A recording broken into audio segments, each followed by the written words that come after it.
In spite of everything that was said there, the Glazers will stay silent. Well, the Glazers... But would they be right to stay silent? Well, I don't think they are. I think that they have a chief executive and he should be imparting the wisdom that he works for in terms of the control that he's had divested into him. And I do think there's a public domain business. This isn't the royal family where you never argue, never explain, never apologise, right? This is not that. This is a public domain business.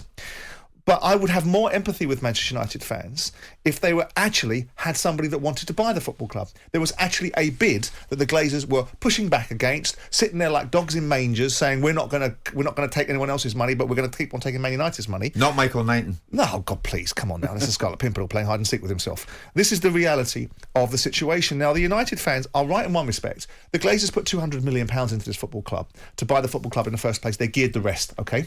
Now, they've had that money back tenfold. Everybody knows that, right? And that is how business works, but not necessarily in the world of football. The argument that ultimately the fans are funding the football club is silly, right? It's a silly argument because the broadcasters are funding the football club.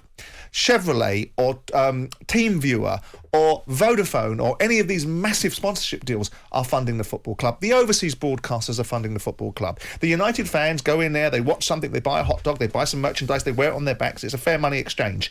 And they put maybe 120 million quid. That pays for about a third of Manchester United's wage bill. Yeah. So with that in mind... Do you think they're ahead of themselves here? Well, I don't know what they're doing. I thought the Glazers were in Last Chance Saloon the last time we spoke to this lot. Are they in another saloon now? Are they getting another opportunity? I do think the United fans, I don't think they've hit rock bottom. Rock bottom looked like Dennis Law backheeling the ball into the back of the net for Manchester City.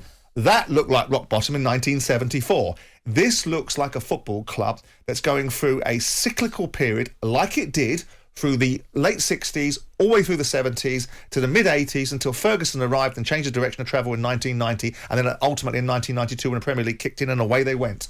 But they shouldn't, there's no reason why you should want a tacit acceptance of that. But how does it help the landscape if all you're doing is providing cover and insulation for what is the real problem, which is the culture in and around the playing field? Yeah. Now, why is it that people keep on trying to provide excuse for what the players and the managers doing, irrespective of whether these players... We're talking about England's centre-backs, we're talking about England left-backs, we're talking about international footballers in the middle of the pitch, we're talking about the world's greatest footballers, we're talking about England's players that are reviewed and categorised as best young players in the country, like Rashford, that are over-egged, Jadon Sancho, all of these players. Why do we have to listen to a narrative that says the Glazers stink, they've taken billions of pounds out of the football club, and everything that happens on the pitch is down to the Glazers? Well, that's right. Trevor, the other side of the bulletin, we'll get your take on this because I can see it. The switchboard's lighting up. Manchester United fans want to join us on this. But of course, it's ironic that this comes on the day that talkSPORT's understanding is that Manchester United are now very close to signing Matheus Cunha from Atletico Madrid, and the fee would be around €50 million.